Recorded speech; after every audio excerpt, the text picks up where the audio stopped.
Hi, I'm Mike A. Pratt, and thank you for joining us. This a game of Fall of Magic for Geek Therapeutics Cohort 20. Fall of Magic is an indie role-playing game designed by Ross Kalman, and it will outline the tale of the Magus on the journey. Magic is dying, and the Magus is dying with it. And the characters have been gathered together on a quest to escort the Magus to the land of Umbra, where magic was born. And I'm going to introduce us. We'll start with KJ. Hi, I'm KJ. I'm a registered counsellor in Australia, and today I'm going to be playing Piccolo, who is a midwife of Barleytown. Hilda. Hi, I'm Hilda. I'm playing out of Bergen, Norway. I play Fawn, the swineherd of Barleytown. Daniel. I'm Daniel Enoch Tobin.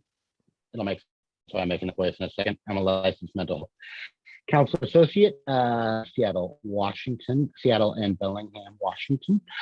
And I am Vago, Raven of Ravenhall. Boone. Hi, I'm Boone. I am a behavioral health counselor in Florida, and I will be playing as River, Scholar of Astalia. Fad. Hi, I'm Fad. I'm from Australia. I'm a DM mostly, and I am here learning how to be a therapeutic DM. And I am playing Droofy, the Giant of Mistwood. And as I said before, I'm Mike A. Pratt. I will be the GM for tonight, and I will be taking on the role of the Magus when it comes up. We begin in Ravenhall, and these characters, I'm not going to even call them heroes, because we've a midwife and a swineherd and a scholar are not really that heroic type, but through fate and through the magic of fates have been called to Ravenhall on this quest to escort the Magus to the land of Umbra, far to the east across the sea. Most of the characters have not met the Magus before. The Magus is of indeterminate gender, with a bald head and wisps of white eyebrows. They are definitely quite old, and they travel in a very fine white robe and walk with a long walking stick. It's a staff, but it's not a magic staff. It's just a big stick. And we begin in the town of Ravenhall, where with our first prompt here, Piccolo has you've arrived in Ravenhall. Where do you head? This is your point to pick a story prompt. Okay, I am going to head to the scrying pool. Okay. Can you describe the scrying pool for me? Sights and sounds. It's early morning when I arrive, and it's only just getting light. The scrying pool is surrounded by stone paving, and it's quiet and still. And I sit on the stone paving next to the scrying pool just to gather my thoughts and make sure that I'm fully present here for this important stage in the Magus's journey that I've been called to share. Do you look into the scrying pool? I do. What does Piccolo see or think they see? I think I see a group of people journeying. The figures are not distinct. I can't make out faces, but I can see that there are 5 or 6 figures progressing through a landscape that looks quite bare around them. I can't see the details of the landscape, but they look like they're persisting in the face of some kind of resistance. It seems like it's hard work for them progressing. And there's a prompt there. Why do you serve the maggots? Why is that in there? Well, for me, because I'm a midwife, my main purpose has been to accompany new life into the world. But since magic has been dying in our world, I've been called to focus more on the closing of the circle of life. And I have become not only a midwife, but also a death doula. So someone who accompanies people at the other end of their life cycle as well. And that's why I'm here. Okay. So as a quick word, so we're getting the music through somebody's speakers. I think it's KJ, but I could be wrong. Okay. How do I check? Turn down the music. In the upper right corner of Roll20, if you hit My Settings to the gear and scroll down to the audio video section, there is a master music volume level, and you can adjust that down a little bit. It should be audible to you, but not loud enough that we pick it up on your speakers. Oh, thank you. I think it's yours. I hope it's that. Otherwise, also keep yourself muted when you're not on screen. Sure. All right. That sounds like a great start. Fawn, where do you head in Ravenhall? I head to the Rose Gardens. Having spent a lot of time outside as a swineherd and seen what Barley Town outsides look like, I've never seen something like this before. And I've heard rumors of how beautiful and how grand they are. So that's what I really want to see. As you go through the Rose Gardens, this is a mechanical thing. There are 3 sub-prompts there: beautiful, legendary, and fierce, with a little plus next to them. This is an adjective that your character will gain. Maybe it's always been part of you and it's just now being recognized, or maybe it becomes recognized when you're there at the Rose Gardens. But you choose one of those, or you can roll randomly. I'm not going to stop you. And you will gain one of those attributes for your character. I want to go for fierce. Okay.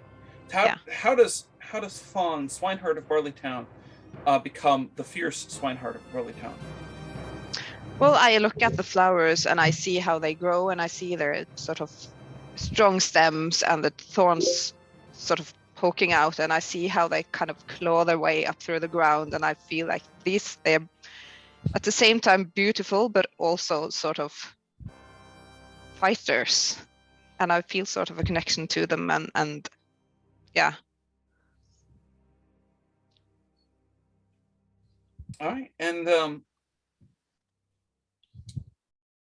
Vago, you're from Ravenhall. This is a place that you've been. You may have even met the Magus before. Where do you go in Ravenhall? Quick question. Once a location has been selected, is that location assumed for narrative and a new space? Ideally, you should be picking a new location. If you've really got something that you get at a location, like you worked it out and then somebody snatches it away from you, don't let me stop you from going to there. But Ideally, you should be picking a new location. Okay. I am going to the bridge. Okay. Describe the bridge and what's going on there. The bridge is long, flowing out, not flowing out, but extending out outside of the scene we could see here. This is like a little, Ravenhall is on a relatively secure island. It's protected. The bridge has a guardhouse at each side. All along the bridge is a massive amount of ravens. This is actually the high unkindness. And unkindness is a group of ravens. This is the high unkindness of ravens. And we are collectively leading ravens do not trust the Magus. We are highly, highly suspicious of the Magus. And I have been selected to keep an eye on him, her, they, to see what they're up to. They're no good in the Raven's Pond.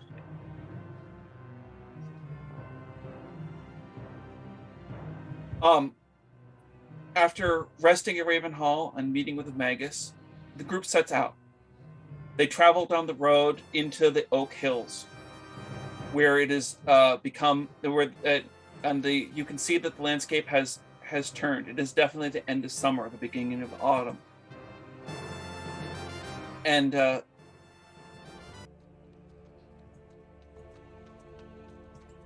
you pick your way through the Oak Hills.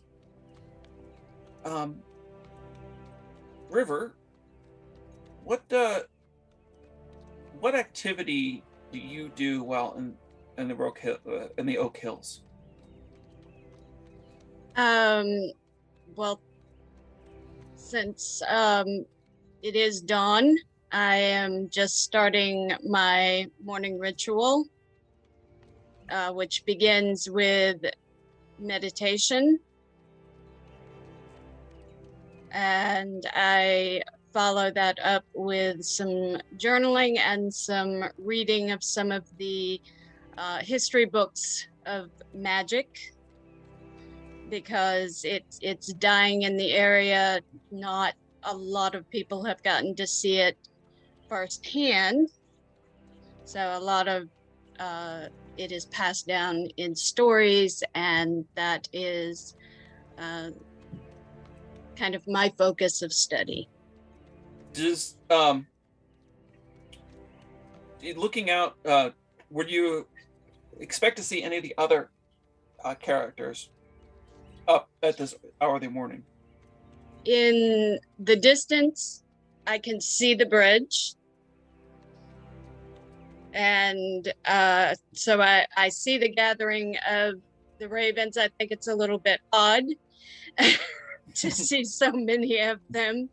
So I'm a little bit curious about that and not sure what's going on there. Okay. All right.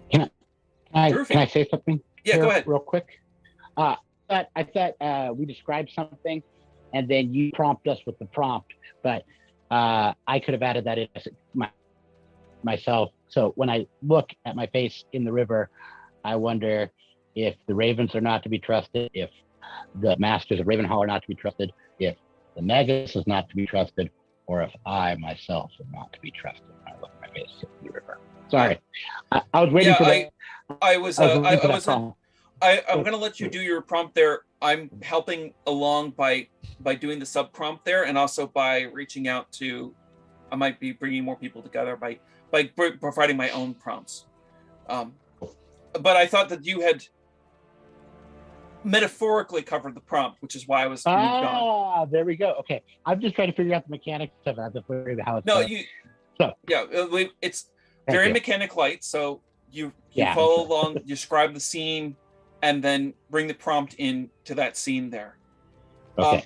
Thank Turfy, what do you find in the Oak Hills, or what activity are you doing in the Oak Hills as the journey through it? Well, I think that I have been making a camp because I knew that this was going to be joining people here. I had a vision sent down by the great storm god, storm giant god, and I'm a kindly giant.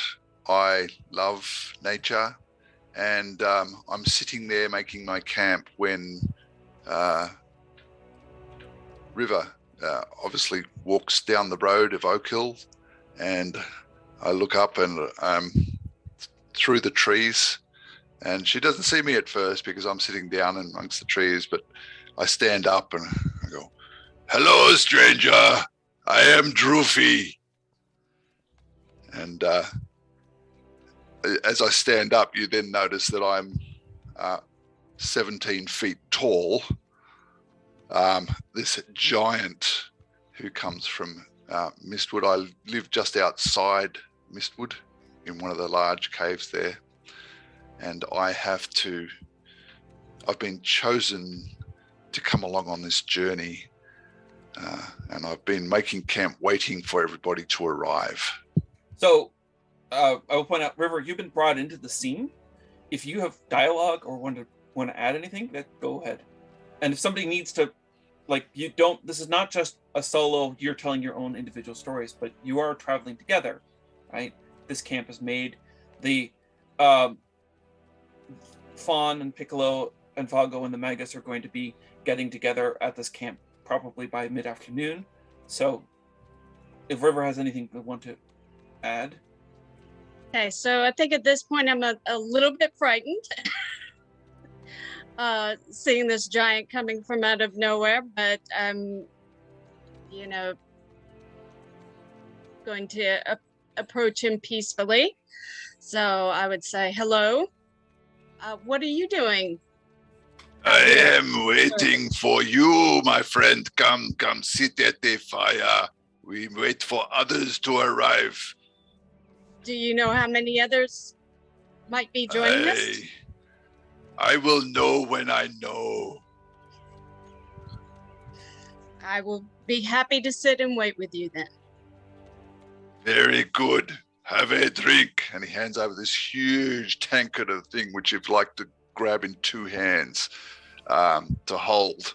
And he sort of hands it over and says, "It's good ale. Always time for good ale." And I take a very small sip. Before long, the Magus, Piccolo, Fawn, Vago have arrived. Greetings around. You've all introduced to each other. And you continue down the Oak Hills. And before very long, you've arrived in the Barley Town, home of the Barley Lord.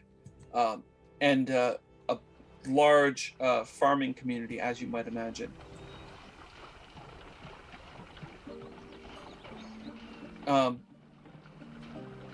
Piccolo, this is your home. What do you gather in Barley Town? Or where do you go? Where do you go in Barley Town?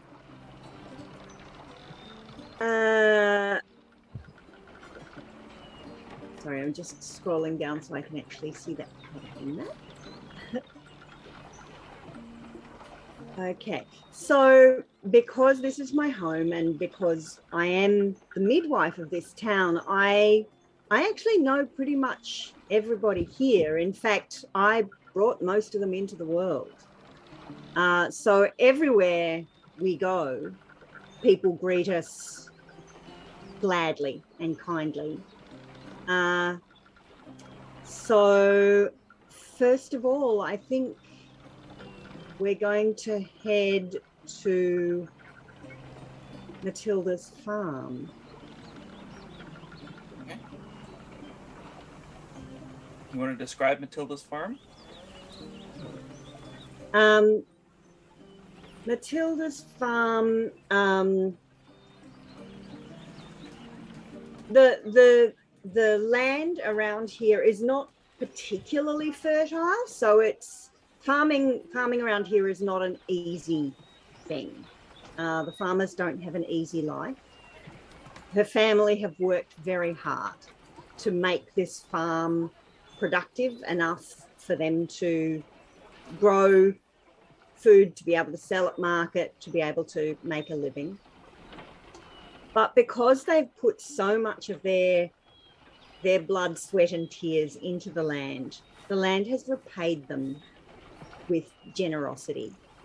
And you can see in every little detail of this farm how much love there is for the land and how much love there is for each other, because they've all had to work so hard and support each other so much to build this farm.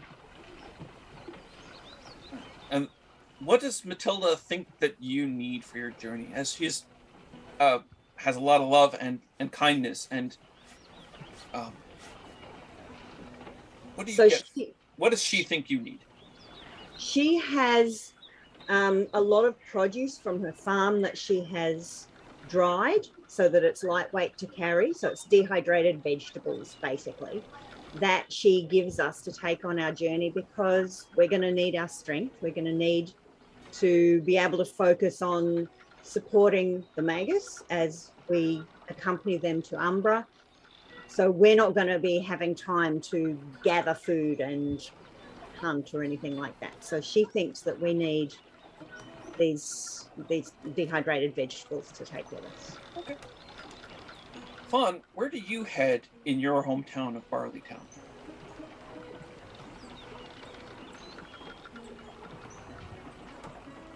Might be muted.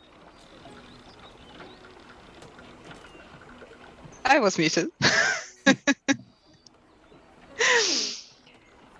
Yeah, I go to Swine Hill because I know that I'll be gone for a long time, and that's sort of where I've spent a lot of time. So I want to just walk through it again and just cast one last glance of it before we leave, since I don't know when we will return.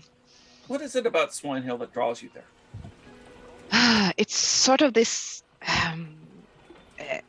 It's a small hill surrounded by this open field of barren. Not much grows there, but it's open and it's fresh air and it's peaceful and sort of a place to collect your thoughts and be all by yourself. And I think I want to take the others just to show them before we go. So now, Swine Hill, a battle was fought long ago. This might be personal or this might be a historic. What do you tell everybody about this battle? Or is this a personal thing that you don't relate to them?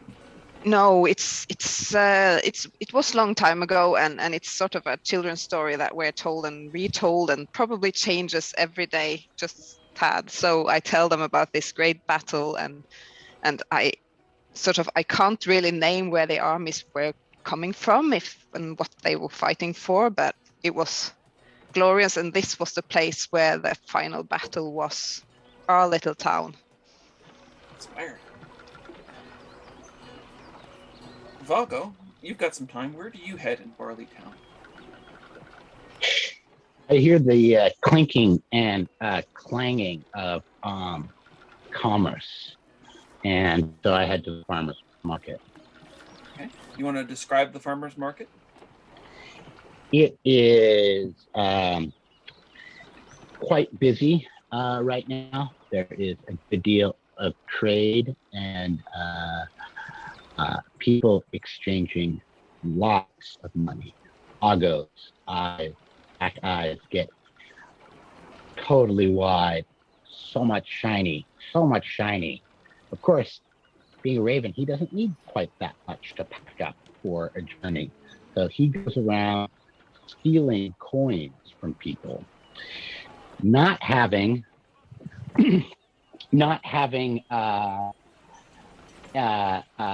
any pockets of his own.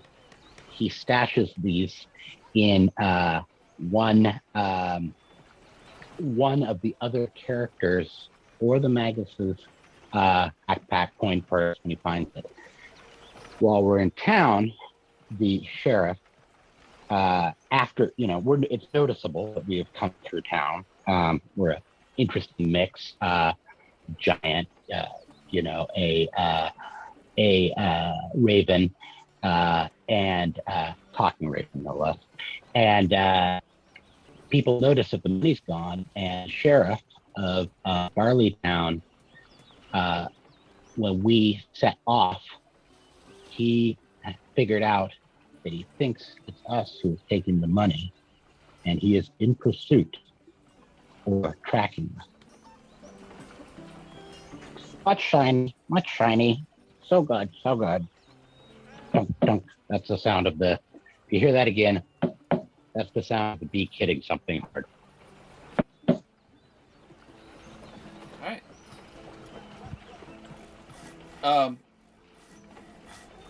River, where do you head in Barleytown?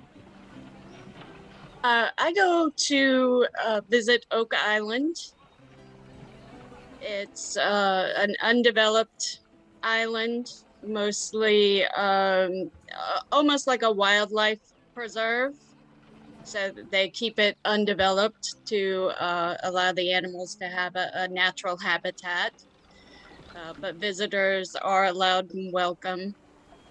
And my family used to go there when I was younger, and it brings back happy memories of being with my family, particularly being with my sister, who we lost several years ago because we weren't able to find a healer for her.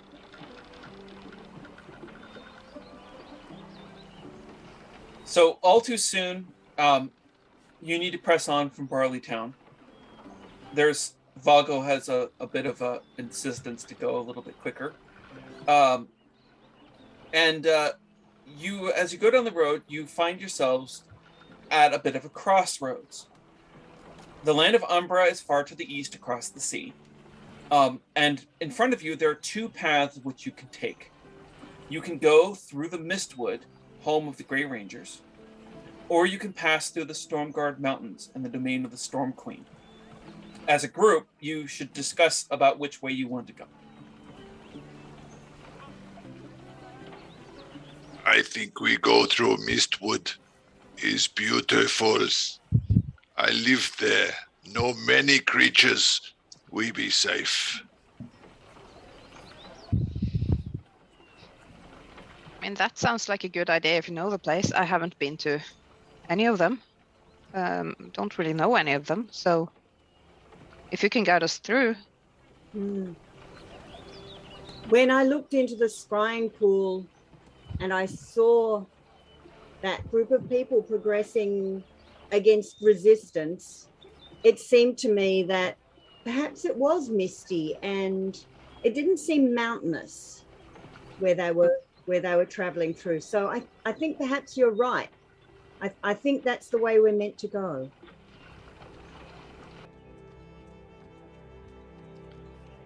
Does that matter? We have friend among strangers. The Grey Rangers, they guard Forest Droofy have some friend there too. So it sounds like the group in general, the Magus, agrees with you. You're not certain if the Magus themselves know the way. So you stop, discuss it, and take the road towards Mistwood.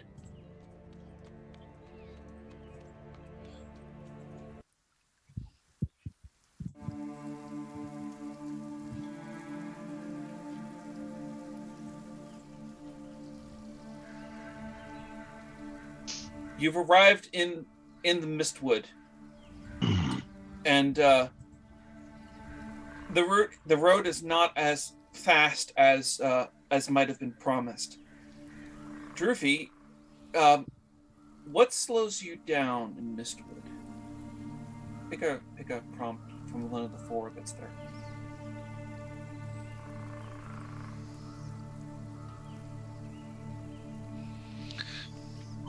I think by moonlight, what these trees remind me of is my family that I am leaving behind to go on this journey.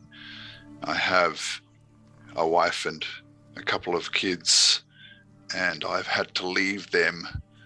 And as we are traveling along, I am constantly stopping to gaze up towards the little crag, which is sort of in the middle of the forest, or towards the other end of the forest, where I know that my cave is that I live in.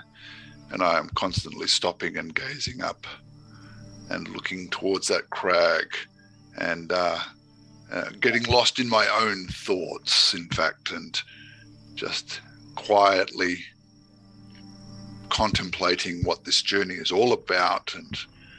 And of course that delays everybody because, everybody's thinking I'm guiding them through this forest. And so every time I'm stopping, everybody's having to wait. And every time somebody says, I carry on, I sort of go, oh, yes, my family is just up there. I'm wondering if they can see me. Hello, my beautifuls. I will be back, I promise. And it's constantly sort of something like that is happening. Now, I think that Droofy's not the only one that necessarily slows the group down. Piccolo, what slows you down, or what slows the group down? What else might slow the group down? Well, as much as Droofy is a giant and has very long legs, and so takes much longer strides than the rest of us do, the reason I'm named Piccolo is because I'm small. And so although I try valiantly to keep up with the group, I'm really having trouble. So it's actually me that I feel is slowing the group down. And I'm not aware, of course, that Droofy's not going at his full pace because he's getting lost in his thoughts.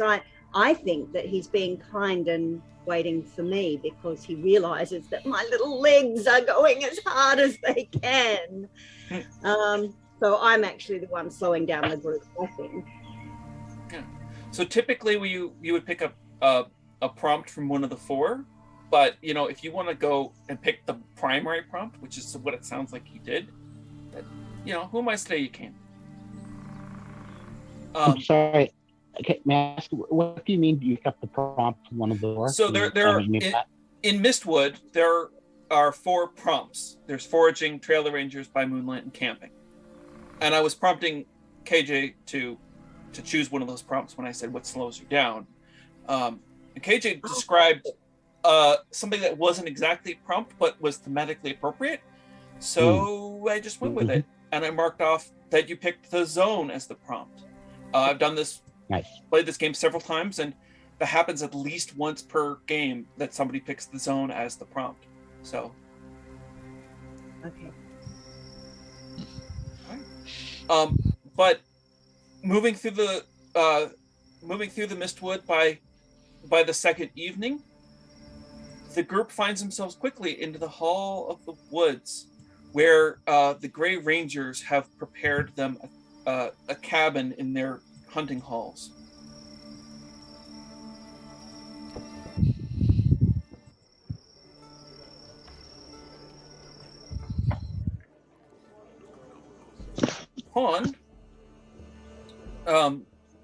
There's a lot of places to explore in this Hall of the Woods. Where do you go and find yourself? I think I wander around and I approach the hunting grounds. Try to do so like slowly and quietly and just see what's there. And so this has a special prompt. You may notice that this prompt has numbers under it. Yeah. So begin describing the scene, and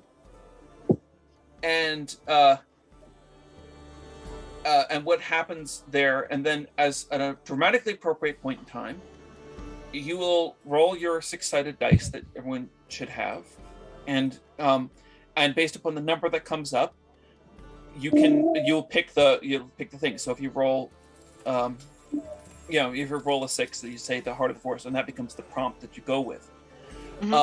Because I specifically have you guys rolling dice on your own. If you roll a number and you don't like what comes up, cheat. I don't care. Right. If it makes a better story, go for it. And as a reminder, there's a plus in front of wounded. So if you do end up with a 1 or 2 result on your 6-sider, your character will gain the wounded adjective, which you'll carry with you for the adventure. You already have fears.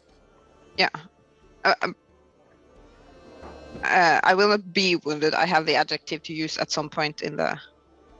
Yeah, that will gain the adjective. So you are the fierce but wounded swineherd of Barleytown. Oh. If that were to happen. Right. Yeah, I get you. Yeah. Okay. Yeah. So I walk through this. I guess it's sort of a mix between open area and trees and it's a hunting ground, so I can hear the sound of wildlife sort of making noises. I try to move as quietly as I can because I don't want to disturb them, and I really, really want to see them as well. So I kind of creep quietly, sneaking.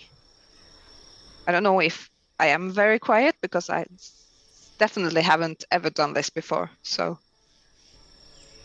but I try to move with the place, and yeah.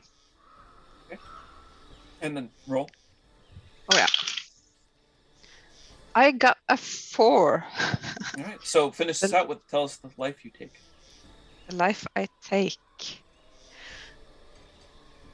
Yeah. I guess I see in front of me a small sort of a white rabbit, and I carry a sling with me. I stop and I look at it, and it hasn't seen me. I hesitate for a second, and I think that this travel will. I mean, we have to do stuff like this. We have to gather food. We have to learn to live outside and do all of this. So I hesitate a second, and then I take up my sling and I aim and I shoot. And by chance or by skill, I don't know, I hit it square between the eyes or something like that. And it falls to the ground. How does Fawn feel about this? You did what you knew what you had to do, but it's a sort of, I guess it's sort of bittersweet. I mean, she knows she can do sort of what she has to do to survive outside, but also, I mean, she hasn't done stuff like this before. She's been herding swine. She's been bringing her own food. She hasn't been hunting. So it's mixed. It's equal parts good and equal parts a bit sorrowful. Yeah. All right, so we return now to the hall, where Vago has wandered off to someplace.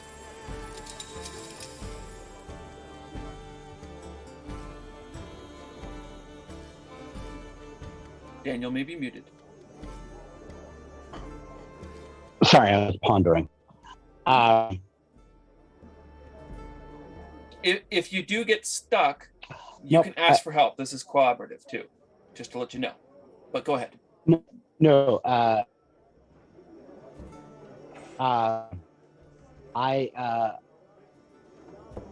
flutter off to the Spirit Lake, and there's 2 rangers who are fishing there, and I alight on their small kind of dugout boat and start pecking, and they're not at all tricked out by Talking Raven, being rangers and all, right? And we get to talking, and you know, I tell them about you know, the end of magic and what that would mean for the world. I'm kind of trying to get some information out of them, and the rangers tell me of the cyclical nature of the world, that there have been times when the world has recreated. Magic has died, the cycle starts anew, and there's times when there's no magic, there's times when there are magic, and regardless of the outcome, whether magic dies or magic is reclaimed, the circle will continue to start and start again. I'm not sure if I believe them. Rangers are a shifty lot, but it's interesting. I had a chin to scratch, I would scratch it.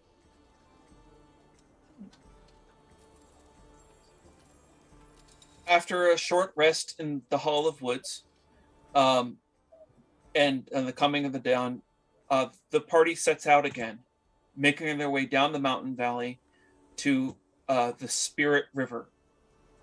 Along the route, several members of the group seem a bit concerned, as somebody may be following you. You're not certain if it's a person or if it's a spirit, but there, that is where you find yourself.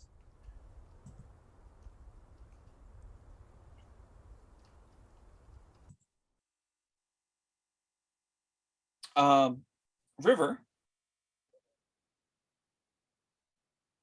tell us how you navigate Spirit River and what aspect of this means something to you. So we're walking along the banks of the river. This is as far as I've ever ventured out, but I see a lot of wildlife and plant life and things like that that I've read about. And I'm able to gather some of the plants that I think might be useful on our journey for different elixirs and things like that I think would be useful. But I do notice along the way that I hear a rustling sometimes beside us and kind of catch a glimpse of movement that isn't coming from anybody in the party. And it looks like something very small. And I start to suspect that we do have a spirit following us. And I start discussing it with the other members of the party, because I'm aware that some spirits can be helpful. Some can just be curious about what's going on, and some can actually be malicious and might get in our way and hinder us. So I'm kind of concerned about what kind of spirit this might be. So I'm going to play on that here. Fawn, what do you have to say about River and River's spirit that they believe is following you? I look at her and I say, do you really think it's a spirit? I haven't ever seen or heard of those before. Frankly, I didn't think they existed. There is a reason it's called Spirit River. And while most people haven't seen spirits in a long time, there's no proof that they're completely gone from the area. No. Do you get a feeling for if it's like, do you think it's sort of, is it angry, or does it mean us ill?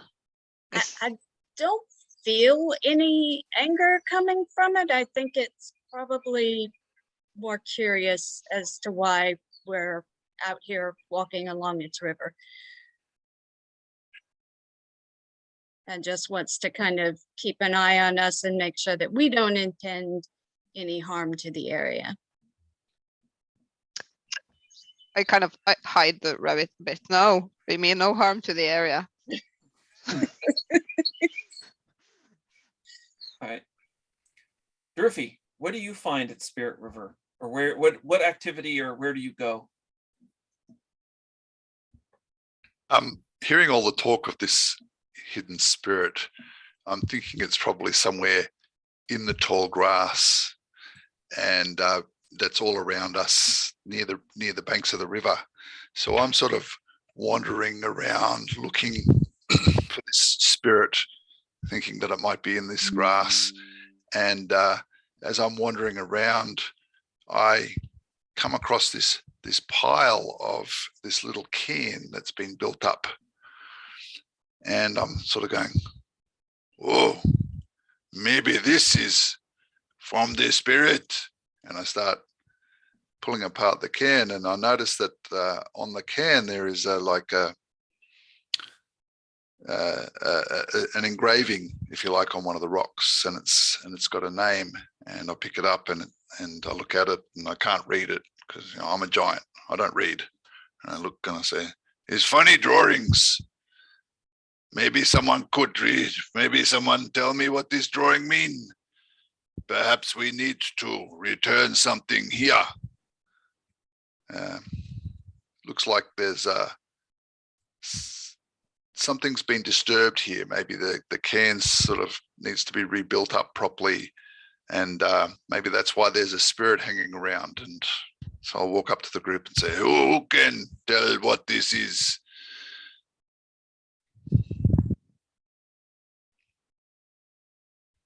I think Piccolo can probably read it.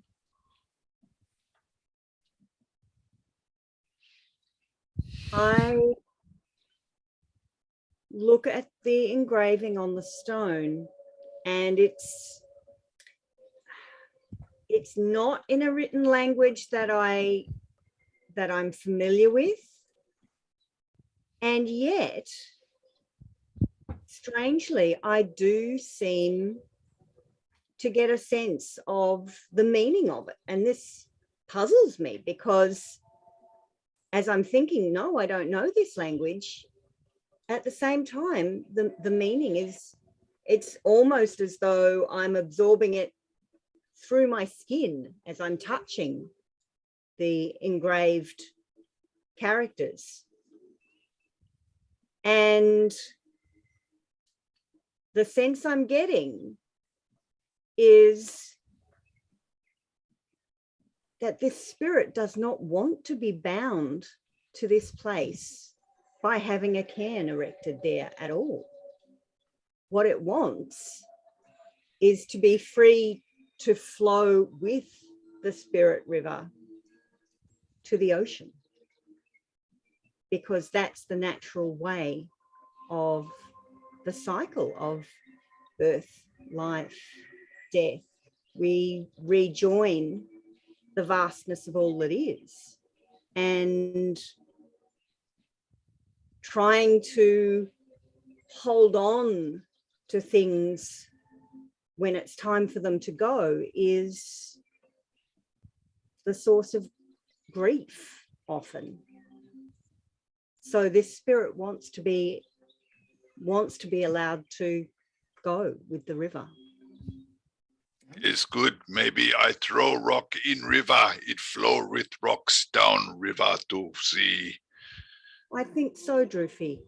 I think that's what it wants. And Droofy Tear down. raises his arm and throws the rock as far as he can down the river.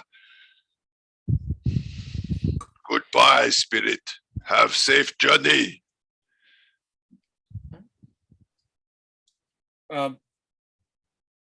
Piccolo, do you want to pick a prompt at this location?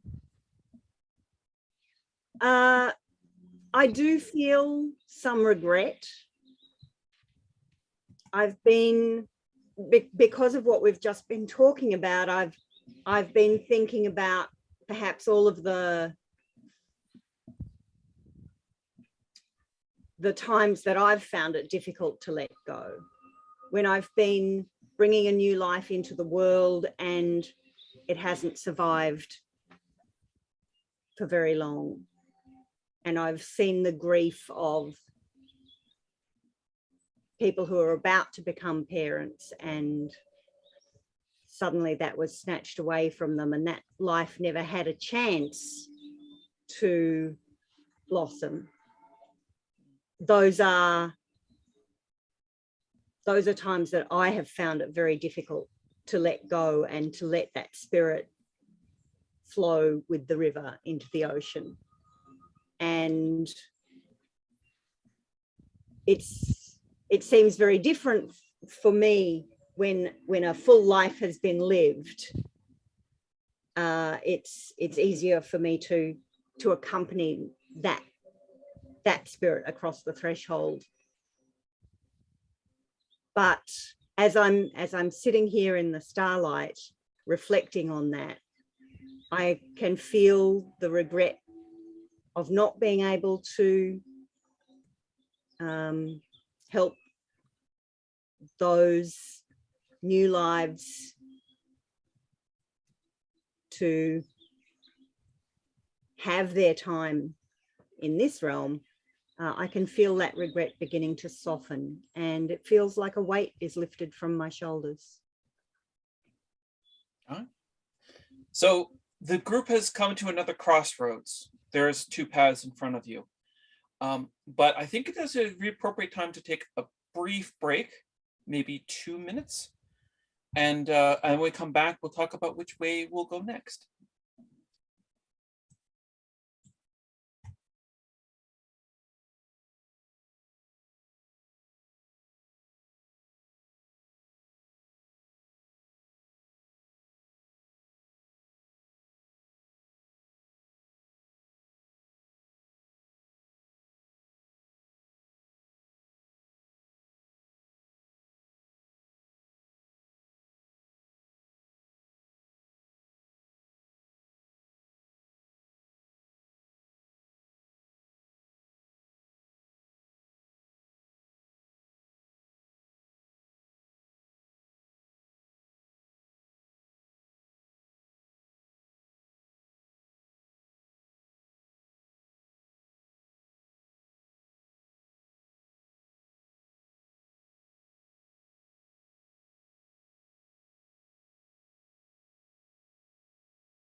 Welcome back.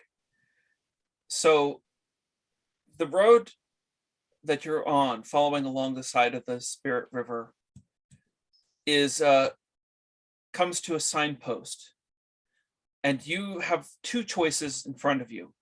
One, you can continue to follow the river, heading to the port town of Estalia, where you may be able to find a boat that will take you across the ocean to Umbra, to the far to the east. Or the other would be to travel the Deep Way, an underground series of caves and which goes under the ocean, which will also get you to that location. As a group, you do need to come to the decision about whether or not you're going over land and sea, or if you're going to follow the Deep Way underground.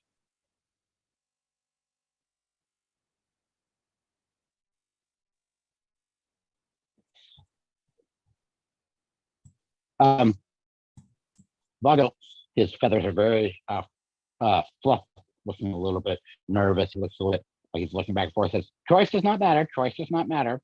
Snappy, snappy. Time to wasting." Always wanted to travel by boat, though. Have you ever done that? I never have, but I admit I would be much more comfortable where I can still see the sky. Yeah, So long as boat is big enough for me. and Oh, I fine. have some experience traveling by boat, so I feel like I'd be more comfortable with that. So it sounds like the you've decided to continue to following the river, heading to Estalia. Yes. Boat, boat, boat.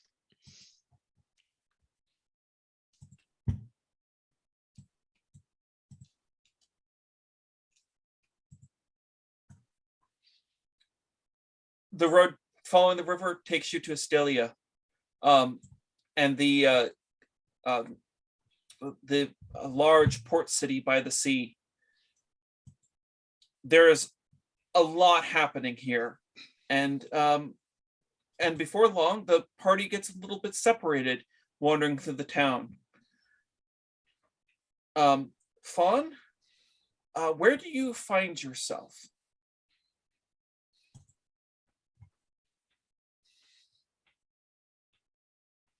I was muted. Yeah, I wander off and I forget to see where the others are, even though Droof is very easy to see. I sort of look everywhere else, and suddenly I am at the wharf. Yeah, because I wanted to see the sea. So I go down there and just sort of. Can I ask a question real quick? I just have a big blue screen. Are there actual things on the? There should be. There's things loading. If Zoom it's out, not coming up, refresh. Okay, I'm refreshing now. In case Okay. Interrupt anything. No, it's there are images that are getting loaded. Blue is the background, so Okay, there you go. lovely, got it. Thank you. Problem in Roll20, refresh. Yeah.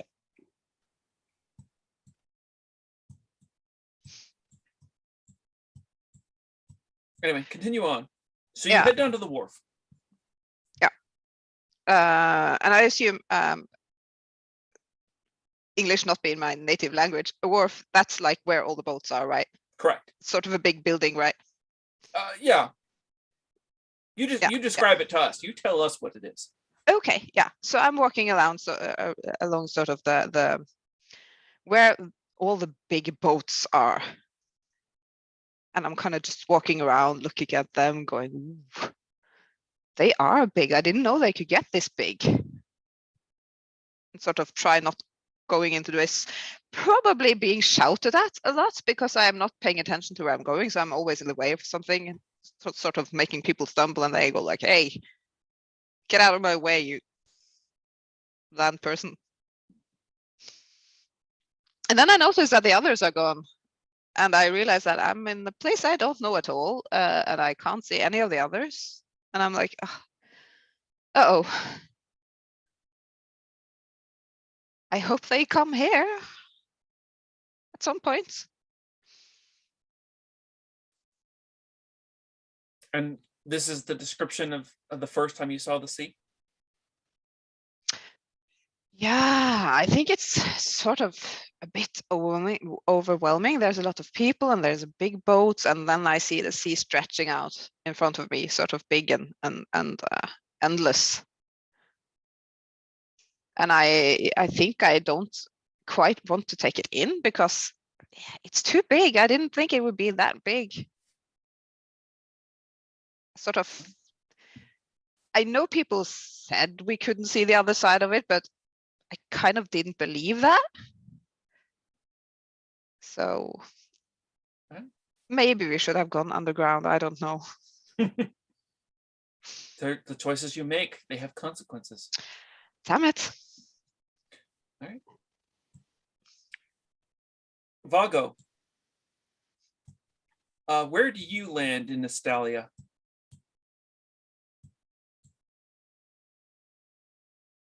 Curiosity is always a problem for him. And so he ends up at the marketplace of magic. And once again, much shiny, so good, so good. All right. So there is a leaf that shows up on the prompt here, and that is a game mechanic. This means a change. Usually when this occurs, you will lose an adjective. Now, Vago has your name, Raven, and of Ravenhall are basically all that you have to you right now. Unless you've got something else that you want to add as a change there. But generally, when you choose one that has a leaf on it, that means you're going to lose one of your adjectives. Okay, I picked this because I saw the leaf, but I knew it was probably something new for them to learn how to play the game. Excellent. Well, no, but also in character, we know that Vago would go to the marketplace of magic, right? Obviously. Absolutely. So does that mean I would add an adjective, or I would change one of the descriptors, or can I add an adjective? So the rules of the game are that you would actually remove an adjective. So you gain adjectives in the pluses that we saw earlier. For example, Fawn gains fierce, Doofy gained kind. And then if you get a leaf, you would remove an adjective and you describe what the adjective is that you remove. Now, if you find it's more appropriate that you gain an unusual or modify an adjective, that would also be acceptable. Okay, so curiosity, just would this, I know that this is very free form. We're not like hard and fast rules. Correct. Would not be one that, but we're also learning this, practitioners learning how to play a new system, a new tool that we could use here. Mm-hmm. Would that be one normally that players would be prompted to not select if they have adjectives? Last time when we played this, one of the players got to this part, and the adjective that they removed was their home. They retained their name and they retained their title, but they lost their home. Which it worked, trust me. But okay, all right, okay, thank you. That's a good option there. All right, so no, I've got a different one. Do you want to go a different place? That's also acceptable. No, I'm not going to remove my home. I'm going to do something entirely different. And curiosity gets him into the potion seller's stall, and he starts pecking about at something, and he a little file explodes, and poof, he is no longer a raven, but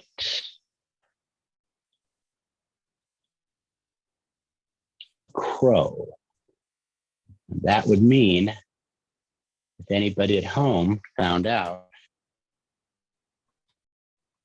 he would not be considered to be of Ravenhall because you're not, a raven anymore. So he will be a crow of nowhere. All right, and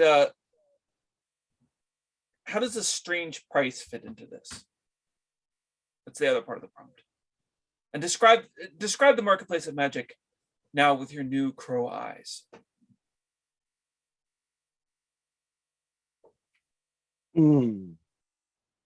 Greed and avarice has fallen away from him, and now the absurdity of the world and the trickster brain comes in, and the absurdity of the world and silliness of everything comes to his mind. He no longer seems to really care as much for having things, acquiring things, the shiny, but he is quite aware that he has lost his lineage. He has lost his station as a noble raven, a Ravenhall. But then again, through his new eyes, the absurdity of that makes him laugh again. Everything is making him laugh now. Yeah. Now, River, you don't get lost. Everybody else gets lost because you're from Estelia. What district or where do you head?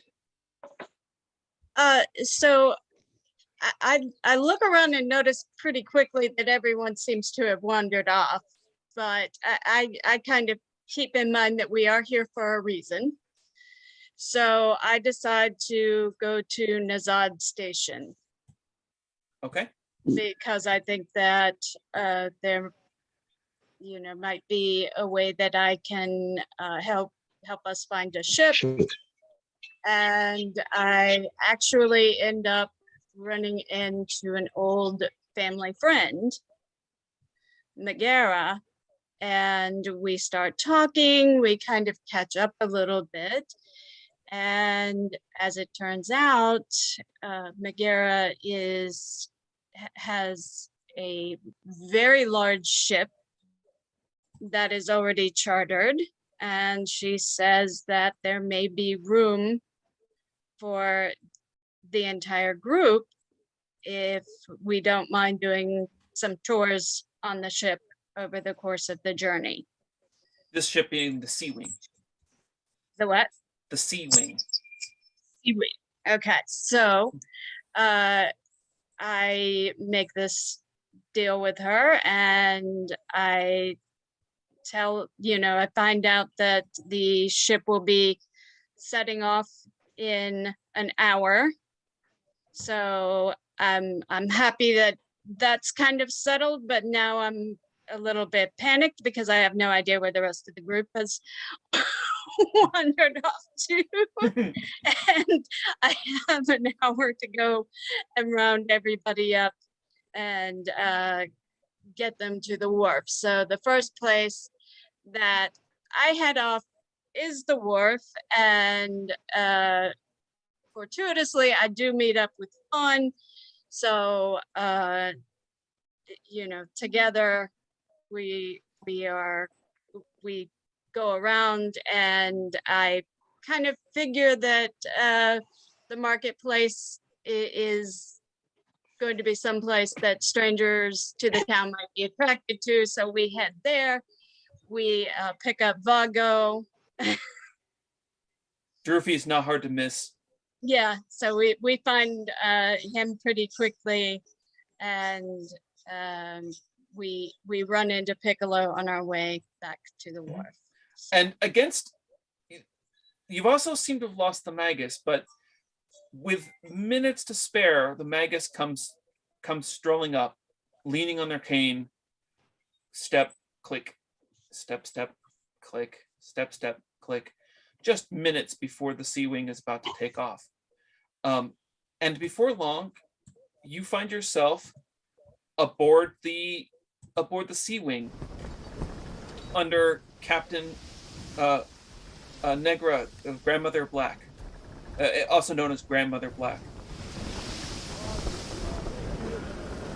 And Drufy, the boat is large and designed to carry a lot of heavy cargo, so you're able to fit, maybe not the most comfortably, but from your position, you can sort of put yourself in any place on the boat.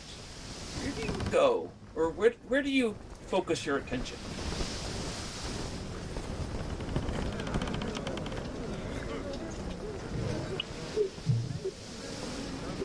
I will,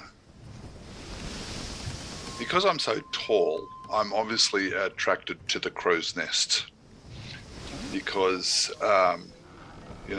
there are people sitting up there on this mast, and I'm sort of, as I stand up on the bow of the ship near the crow's nest mast, which is at the front, I'm almost as tall as the person there, and I'm sort of looking up and I say, "What do you here? Why are you up here? All your friends are down here." And I'm looking out as they're sort of, they've got their little spyglass and they're looking around, and I'm saying, "You look for things, what you look for." And I'm looking out, and on the horizon we can see another ship. It's just appearing now out of the thing, and say, "Oh, look, other people sailing. What do they do?" And he looks across and he goes, "Oh no, I think they might be pirates." "What be pirates? Not heard of pirates before." And of course, this starts to cause a bit of a commotion amongst everybody, as now we've got to try and escape from these pirates and run and turn in another direction to make sure we stay ahead of them, as they're kind of a little bit behind and maybe following us. Perhaps it was the sheriff who's been chasing us, has hired these pirates to try and hunt us down now, because we've been stolen all that gold from the first town, and they might be on our tail. All right. By the way, if nobody's hearing music or sound effects at this point in time, don't forget refresh will typically solve all of those problems. Yeah. Well, I think problem solved. Excellent.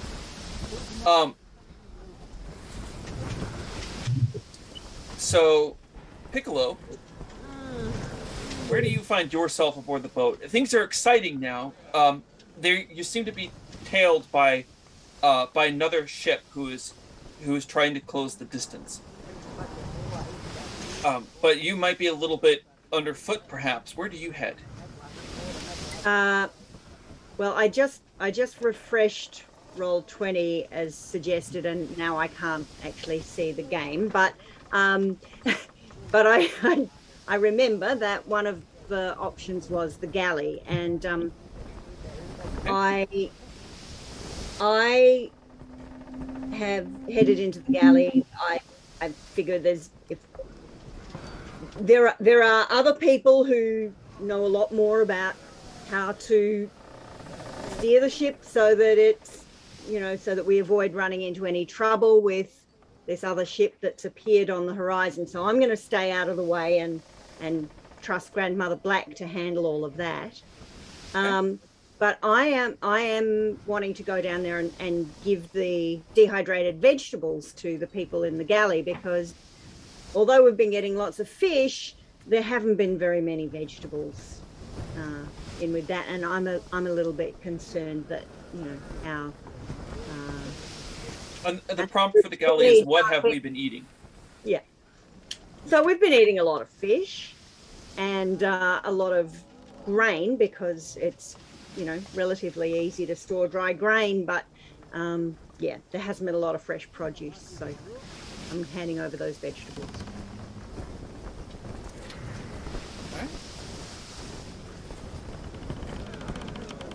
All right, and then you should probably try to refresh again and see if you can get back in there. Yep, I am doing that now. All right. The journey takes you out to sea. Now, if we were playing this in in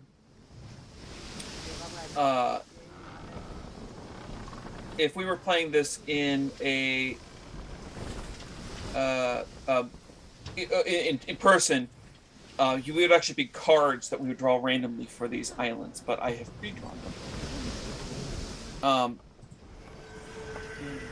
Just a second.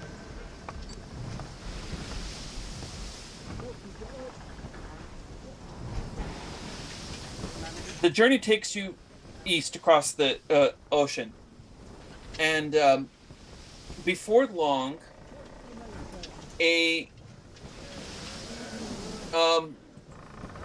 island comes into view, which is known as the Crystal Island, and the boat needs to dock to regain in some supplies. And the party is given a chance to get out and stretch their legs and explore this island for a little while. Fawn, where do you find yourself on Crystal Island?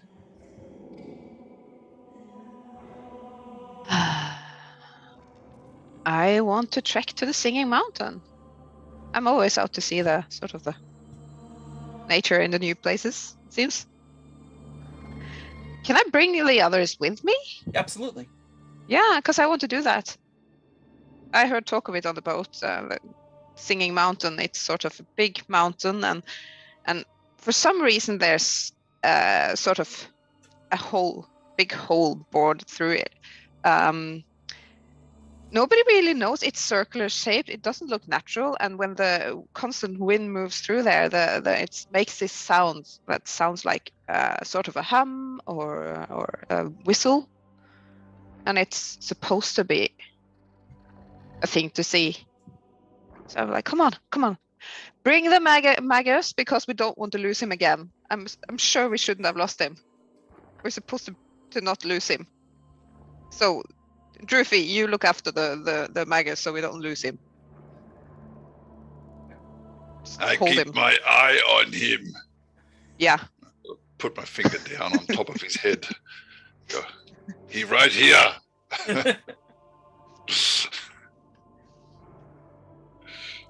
And I mean, that's something to be seen, don't you think? It's have you guys ever seen anything like this before?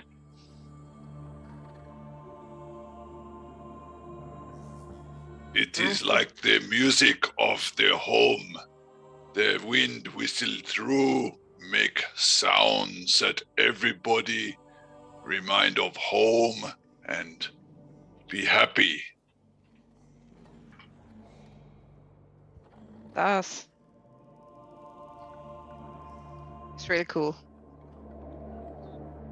Now, Vago may not have come with you and might have gone off to someplace else. Where does Vago go?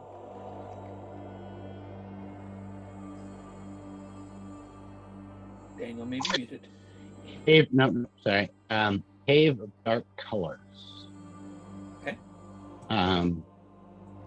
The Cave of Dark Colors has you. I am attracted to it. Curiosity still. That's not a trait that he gave up in his transformation. And as he goes in, this is like there's other various pieces of crystal, and they all show you different things as I go through it. I see me in a nest with many chicks. I see myself winning back my history of my legacy at Ravenhall. Near the end, there's this very dark purple colored crystal. It's white, kind of pink, yellowy, iridescent amethyst, this one. And in that one, I see a world that is populated by productive and happy people. In the dark amethyst one, I see myself, flames reflected in my eyes, an apocalyptic vision of me throwing the world into chaos and anarchy. He is very, very confused and yet amused by this. He needs to, after this, go to the front of the cave and kind of shake off and ruffle his feathers. And there are some other crystals in the cave he could have gone and looked at. This is enough there. He he flies off to try and find the other people he was with. Well, Vago is able in finding the rest of the group as they reboard the boat. The stay in Crystal Island was not long, just enough to gain some bearings and refresh some water supplies. And the boat sails on. Several days pass before the boat comes across another island, this one known as the Mirror. And it has a mystical property to it that if you look at it from the reflection, you can see an ancient tower hidden under the waves, or perhaps reflected from the waves.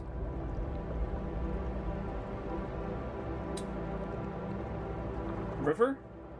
The boat docks at the Mirror to once again restock on fresh water and gain some other supplies. What do you go and what do you see? So I realized that the tower in the water is a reflection, but the actual tower itself is made out of a material that makes it almost shimmery, nearly transparent, so it's very difficult to see. So I head to the tower, and at the entrance to the tower, there is a not quite as tall as a giant, maybe a half giant, who is standing at the entrance holding a spear, and he says, you may not enter. And so I say, what is it exactly that you're guarding? And he said, I have been tasked to guard this tower ever since I can remember. I'm never allowed to leave, and I am guarding the entrance to the Holy Prism. And I ask him, what is the Holy Prism? And he says, I've never been allowed to see it. Only a chosen few are allowed to see it, and it shows something different to everyone who views it.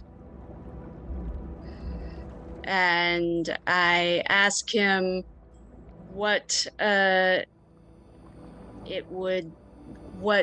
takes to pass, what it takes to get in to see the Holy Prism.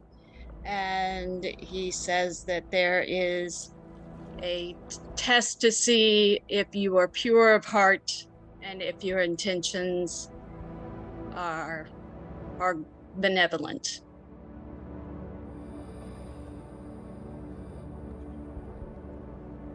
That sounds like a fantastic setup. Boone, do you want to actually select Holy Prism as your slot for a river? No, because I kind of had the setup, actually. Okay. I can try, but or Droofy. Or I'll pass it on. Yeah. Oh, sorry. Or Droofy, you can. Bad. You can pick that one if you want, or someplace else.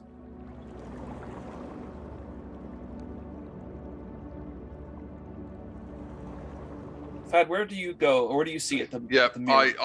I'll go with that. I've obviously accompanied you,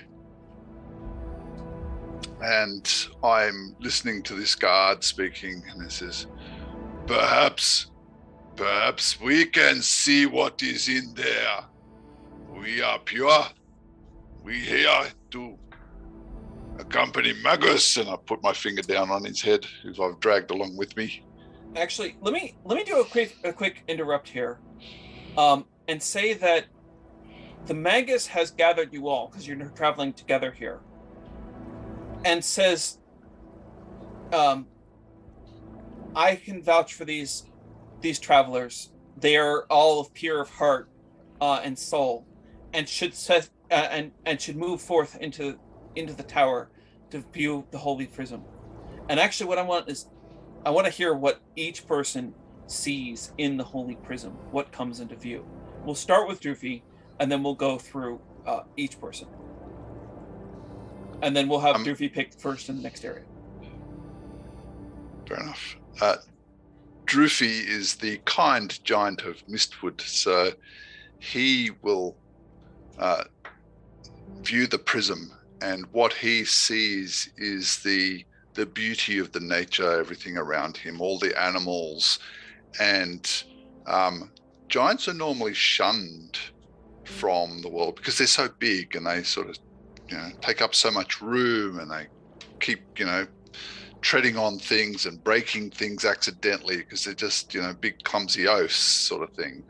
And what he sees is that the world has changed, and everybody is accepting of giants, and giants are seen now as a helpful creature rather than a hindrance, something that needs to be feared, because they can move the boulders from the field that needs to be plowed, and they can pick up the big logs that need to make their houses, and everybody's really happy that they can do so. So he sort of sees this view, this image coming before him in the prism, sort of reflecting the lights, and it actually changes everything to show that the world is now becoming a nicer place, and it is growing. And perhaps it's because we have helped the Magus to bring magic back, or maybe it's because we haven't helped him. We don't know exactly, but it's something has changed in the world to make giants and those that stand out and those that are a bit different be more accepted. Piccolo, what does Piccolo see in the holy prism? What comes into view?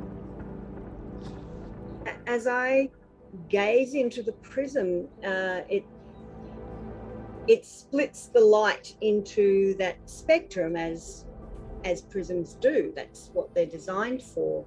And what I see in that spectrum is every human emotion, and every emotion that's experienced by other creatures as well as humans. And I see that they're all of equal value, and that there is as much life in a moment of pain as there is in a moment of joy. And that every experience is valuable. What does Fawn see in the holy prism?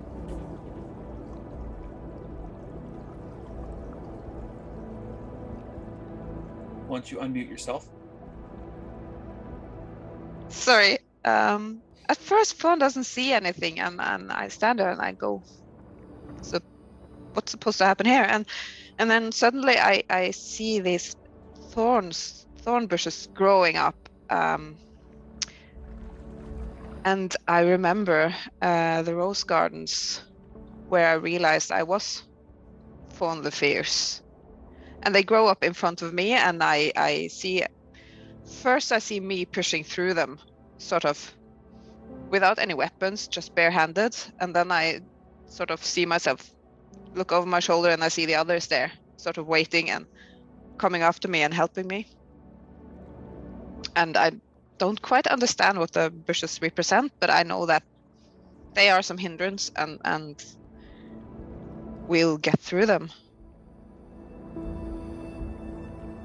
Fago, last time you looked into a magic rock that could show you things, you saw something you didn't like. Do you look into the holy prism? No, actually, you got this one right. He's not on with this anymore. He's not down with this anymore. But when he does look away, he sees a strange, somewhere off the horizon, some sort of smoke that looks like he's seen it before. The smoke of a volcano. Not sure what direction. Off the top, there's something happening with the volcano.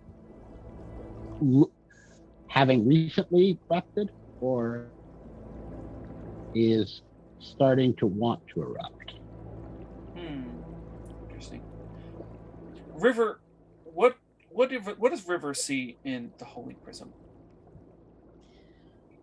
I look into the Holy Prism and I see some of the places that we've visited along our journey. I see the marketplaces, I see the farm, I see the Spirit River, but they're different now. Whereas when we passed through, some of the stalls in the marketplace were a little bit barren because goods are starting to get a little scarce. It's thriving, it's bustling, there's an abundance. The farm that was very difficult to work is now fertile and thriving. In the Spirit River, there's not that kind of creepy vibe anymore. It feels more in balance, like the spirits are moving in the manner that they're supposed to. And I realized that what I'm seeing is all of these places in a world where magic has returned. So, on returning to the Sea Wing, the party sets forth once more, dogged by this ship on the horizon. It doesn't catch you, but it continues to get closer. Fearing the worst, Grandmother Black has head of the ship towards the mouth of the sea, a thunderous place where in a place that sailors do not often go, in hopes to shaking this boat which has been dogging you for this section of journey. Drurfy, being this close to a raging sinkhole where water is flowing in, you find that something attracts your attention. What do you notice near the mouth of the sea? Being tall enough to almost be the same height as the crow's nest, I'm looking out over the vista of water, and up ahead I say, "What is that?" And there's this raft and a bit of flotsam and stuff, and I say, "It look like other ship be ruined." And on the raft there's a person who's just sort of hanging on, trying to sort of battle not being sucked down into the maw, and we have to sail a little bit closer, which is a little bit dangerous, but we get there, and lo and behold, it's the sheriff. He has survived the wreck of the ship that has been trailing us, but it got too close to the maul and got destroyed. And we drag him aboard, and we don't know it's necessarily what he's there for at the time, but I'm dragging him on board and say, "Oh, we rescued your little man," and I sort of reach over the side of the ship and I pick him up by the scruff of his coats and put him on deck and say, "Here you go, little man. We rescued you. What be you doing here?"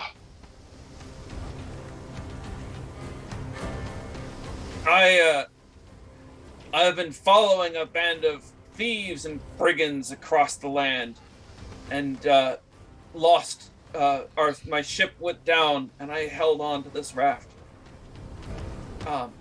This band of brigands stole many coins from the far-off land of Barley Mill, and I've been tracking him to this point. But, Oi, I know steal nothing. No, we go help magic. Not us. Must be other people.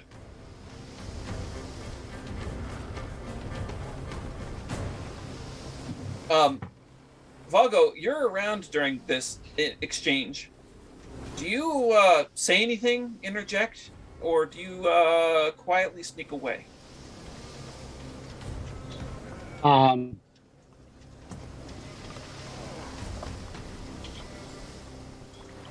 me see. I'm gonna roll die to determine Sure. This the treasure, the chaos, or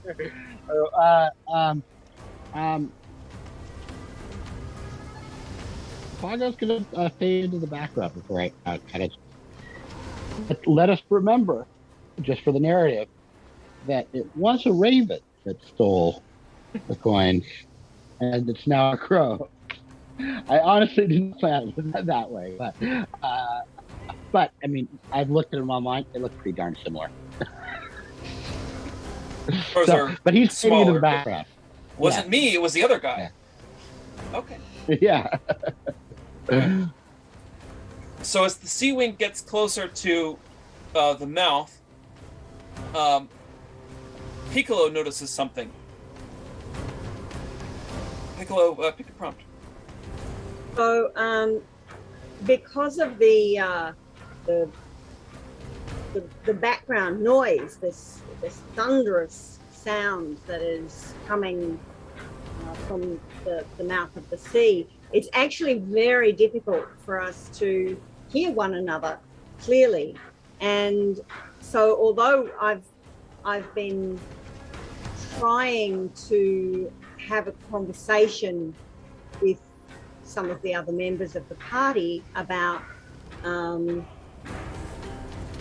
how, when we arrive at our destination, about how we should proceed to accompany the Magus to where they need to go.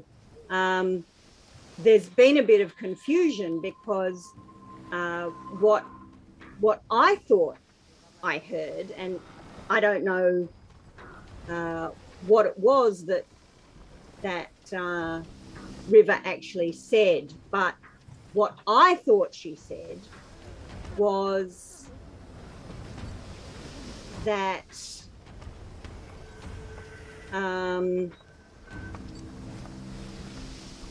since we don't actually, none of us have been there before, we should just trust to luck. I'm not sure what it was she actually said, though. I don't know if it's going to be more interesting to ask River to find out what River said in that case, or not. Yeah, not knowing what we're going into, we can't really plan, so we do have to kind of leave it up to luck or fate. So River did say leave it up to luck, but Piccolo misheard it, or thought they misheard it, and thought that you weren't saying that. That sounds right. Okay. Yep. Okay. Narrowly passing by the mouth of the sea, the captain expertly takes you on. In a short few weeks, or with less than 2 weeks, less than a fortnight, you see the land of Umbra, and you dock at an old pier outside the ruins of Crow Hall. And Crow Hall is built on an island with a long bridge that connects to it. And it reminds you of Ravenhall. In fact, the construction and the design of the whole area is the same. It's a carbon copy. However, Crow Hall has fallen into disrepair. Nobody seems to live there anymore. The buildings are tumble down. The garden's not kept. And the Magus says that this was a land that they once lived in. That Ravenhall was built to as a copy of Crow Hall to remind them of home. Fawn, given as the party makes camp, you find yourself wandering these ruins. Where do you go?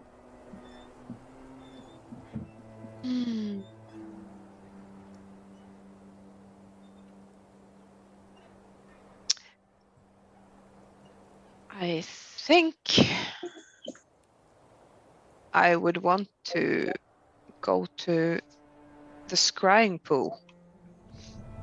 Okay. And sort of look into it. I've heard, was it Piccolo who was at the scrying pool earlier, and she talked about it, and I kind of, yeah, I'll go to the scrying pool. There was a sort of a good viewing there last, giving us sort of a hint of where we should go. So I go there and I look into it, deep into it, and I see this swirling, like cloudy stuff.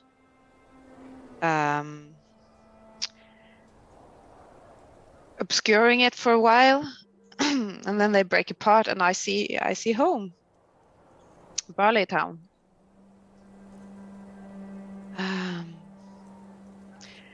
And it seems sort of more colorless than when we left. It seems like it's kind of it's a sadder place. River had a vision of talking about how everything looked better and that something had been better, and I was hoping to see that, but I don't, and I see that people are walking around with humped shoulder, and I think the view narrows into home.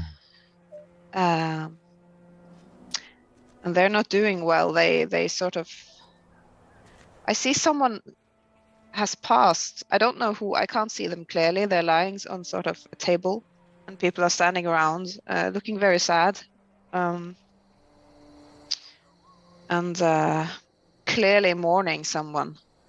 And I don't know if I sort of try to count them. Is everyone in my family there? Is it a neighbor? Is it someone else? I don't know. And as I try to sort of lean closer to see it clearer, I kind of accidentally touch the pool, and it all breaks apart before I can see who's lying there and what's really happening.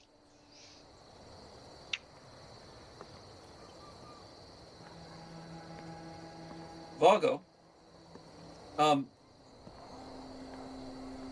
where do you go? Where do you fly off to in the ruins of Crow Hall?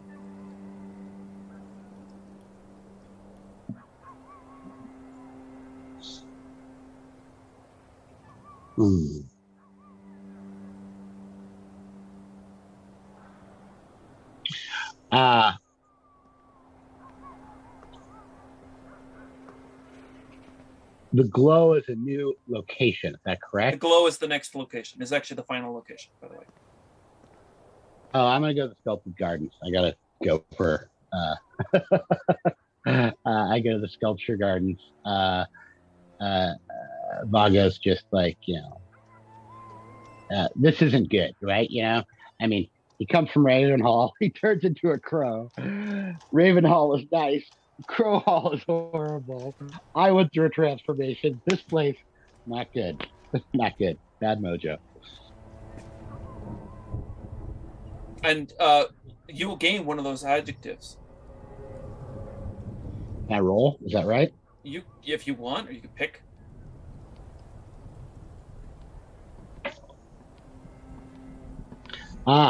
Okay. Well, I rolled a 6. He feels doomed. But because of the nature of he doesn't know how he's going to achieve redemption, but something's going on here that he needs to figure out. In the Sculpture Garden, he repeatedly sees these statues of people from myth, quite often on their shoulders or he sees these famous birds of myth, eagles, other ravens, and he feels doomed. He has that adjective, but he's trying to figure out in his brain what redemption is here. Something bigger is going on that's parallel with what's going on in the world and going on with himself.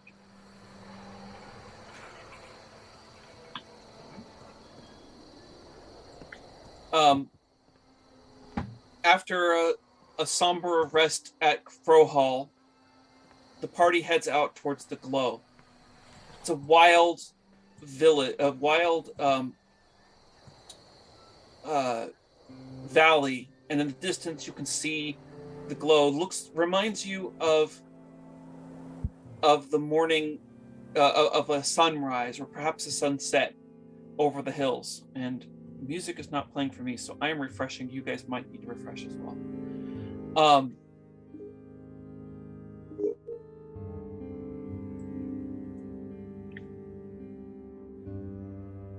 Excellent.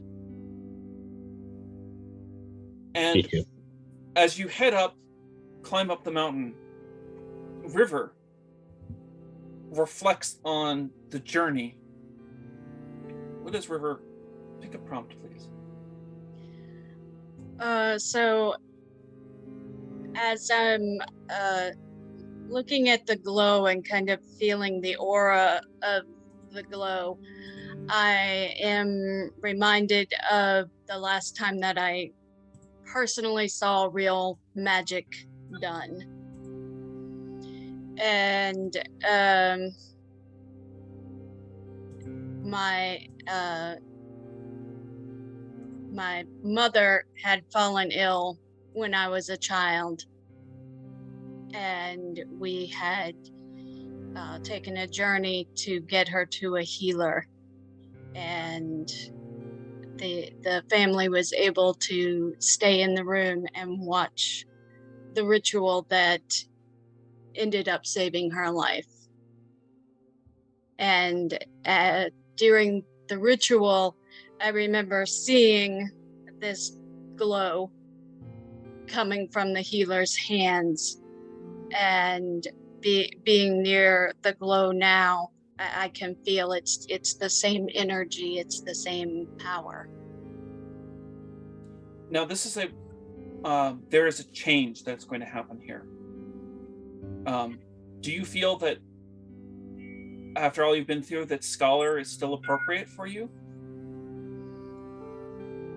Or do you feel that maybe you're don't identify as being from Astelia anymore?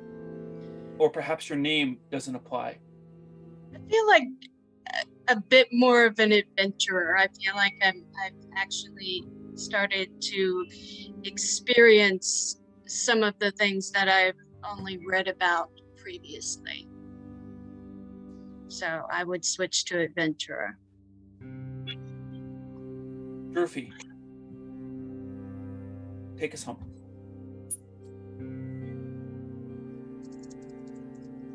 Yes.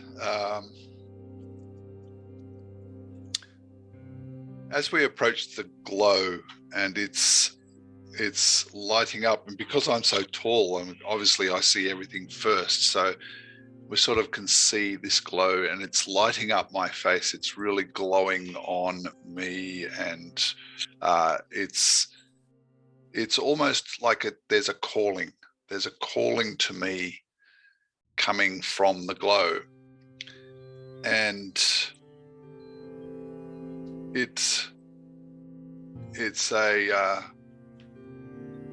there are voices. I can't quite make out what they're saying. I'm looking at the distance where this glow is coming from, and I can hear these voices, and it's lighting up my face over and above everybody else because I'm so much taller than everybody. And I feel like it's actually sucking something out of me, and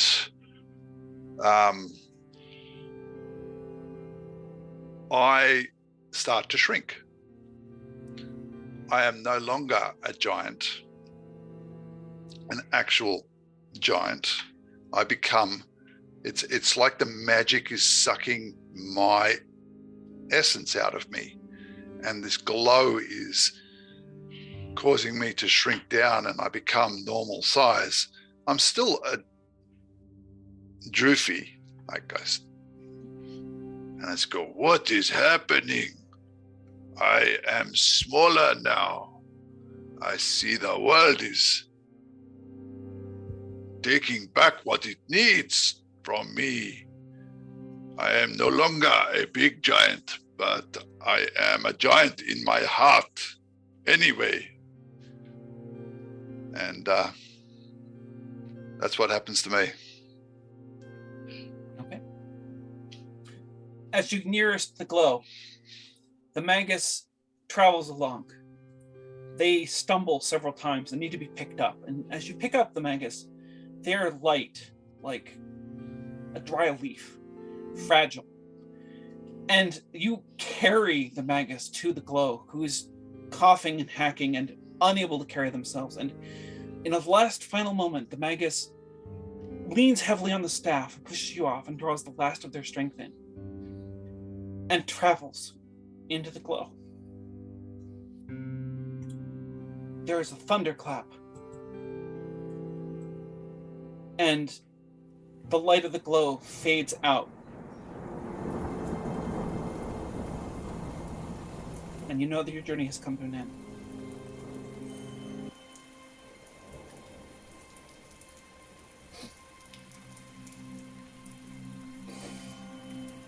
With housekeeping.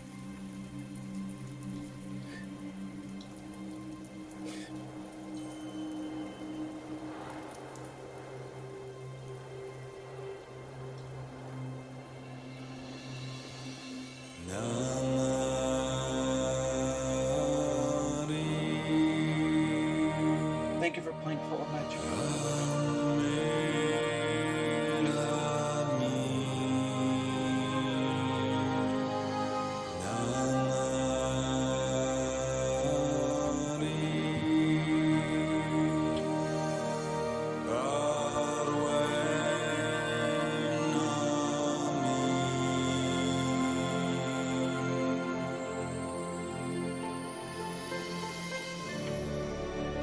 I'd like to thank KJ, who played Piccolo, midwife of Barleytown.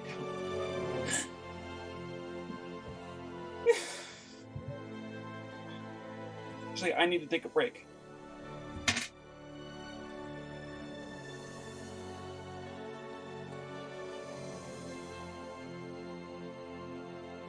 So what we like to do at the end of the streams is to take a few minutes and talk about what we feel are some teachable moments that you could take from this and use in your practices. So let's take a few minutes while Mike takes a moment and talk about that. What can you feel can be applied to your practices with the Fall of Magic?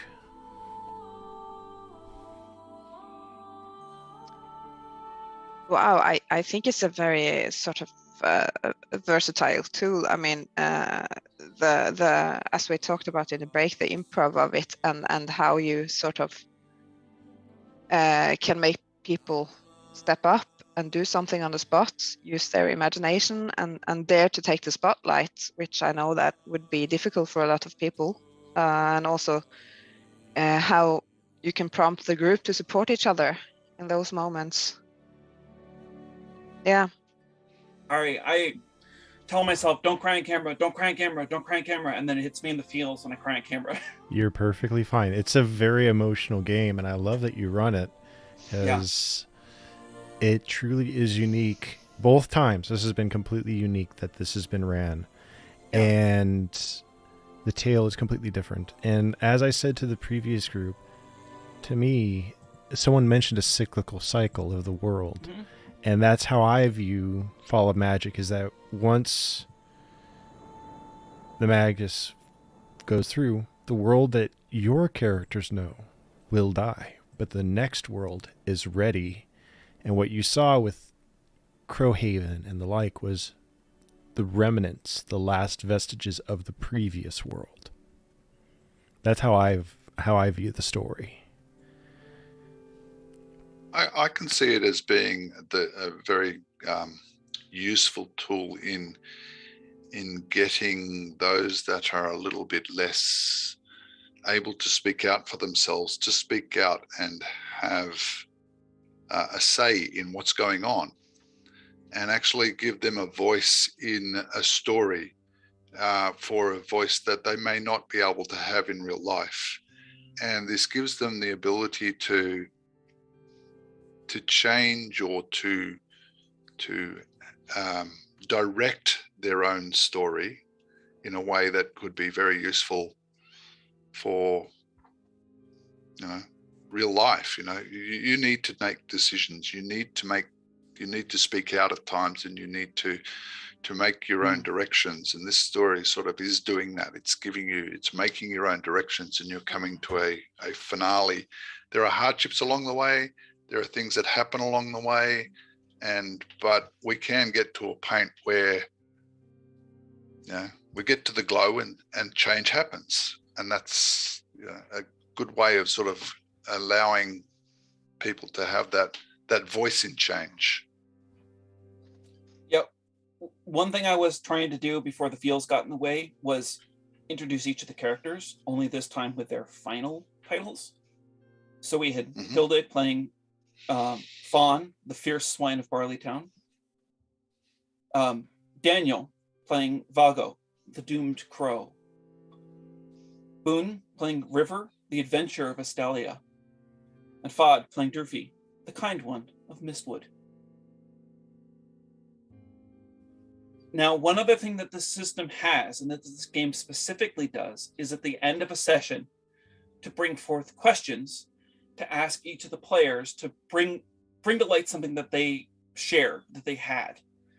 A moment you enjoyed, an appreciation of another player, a surprise, an epilogue for your character, what challenged you, what you might try differently, and an emotion, memory, or game evoked.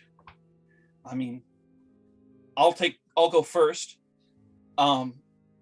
Every time I play this game, I break down crying. Every time. It has happened every time. Fod, do you want to tell us something that you might have tried differently, or an epilogue for your character? Was that? Did you see me? I'm sorry, Yep. I didn't quite hear. Oh no, I called for Fod, but if you want to take initiative, Oh, sorry. go for it. I couldn't tell. I thought I didn't realize we were back to real names here. Go for Yeah, we're going Fad. back to real names. This is the post game. We're back to reality. Go back to Fad. Go back to Fad. Fad. Okay. I enjoyed the game. I think it was a bit of a highlight, sort of that Daniel brought in the fact that we were being chased, and that sort of brought in a new element to the game, which I played upon, and we then rescued the sheriff. And I thought that was really, it's like a good twist on the whole thing, is that it wasn't just about the magic, but there was something else as well happening in the background, which got introduced into the story. So I really like that. I really like that sort of randomness. Boone, what? Was there anything that surprised you, or did you have any particular appreciation of another player? Well, as I said, I thought Daniel did really well bringing in a new sort of character, which wasn't, anything at all. But it was a little, nothing really surprised me, but I did sort of, I enjoyed the aspect of, we're going, it seemed almost very linear, but then you said, we draw cards here, and so it becomes different, and we've got all these choices, different routes. So when you look at the screen and you think, how we're going to play this, you're just following this path, but then there's choices you make along the way, and that sort of going, that was like right, okay, that's how this is done. And that was very interesting. I thought that was really great. Yeah, I was actually moving on to Boone and asking her if she had something that she, a surprise or appreciation of another player. I actually almost had the opposite of a surprise, because because when we were, I was kind of picking up on the themes of metamorphosis and the cycles of life and everything. And when I was looking into the prism, I almost said that I saw a future where the Magus wasn't there anymore. And I was like, no, I'm not going to say that because, I don't want to mess anything up. But see, the thing is that you so couldn't. close to saying. So I really do like the way that you bring evolution of characters and the metamorphosis of characters into it. Daniel, was there anything during this game that challenged you or that you might try differently?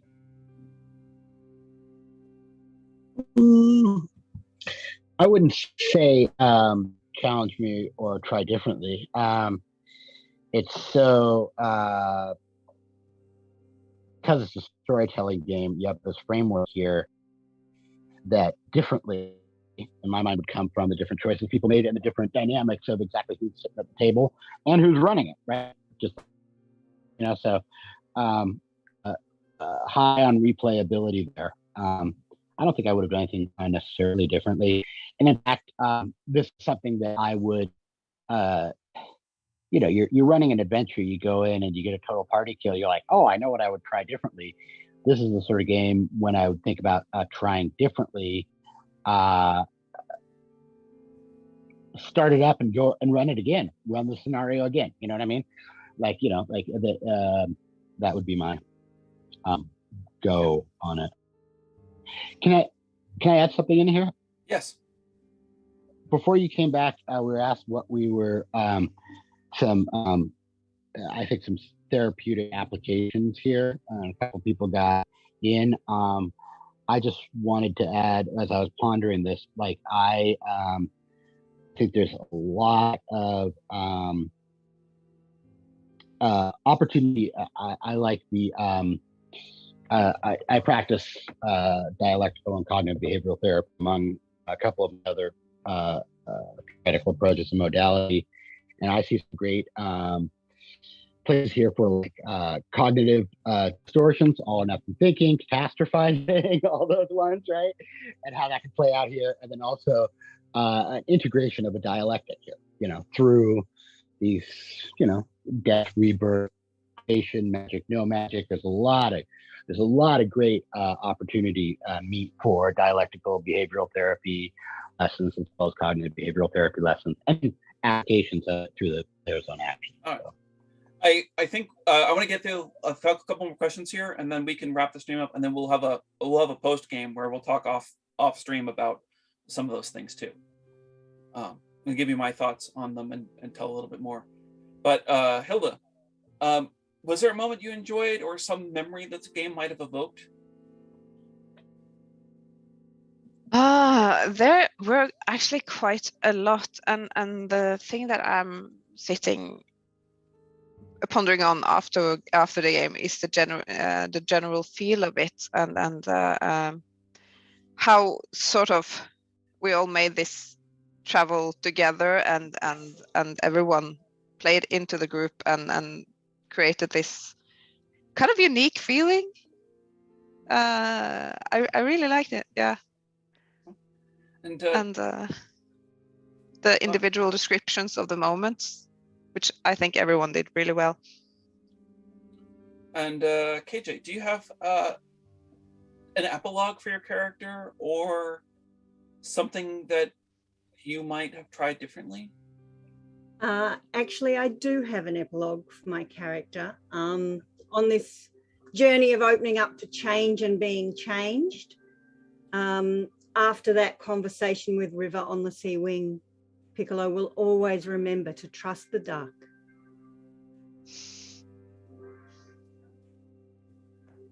All right. Well, I think that will wrap us up as far as the live version of this. There'll be a post game, so stick around. But our producer will take us out now.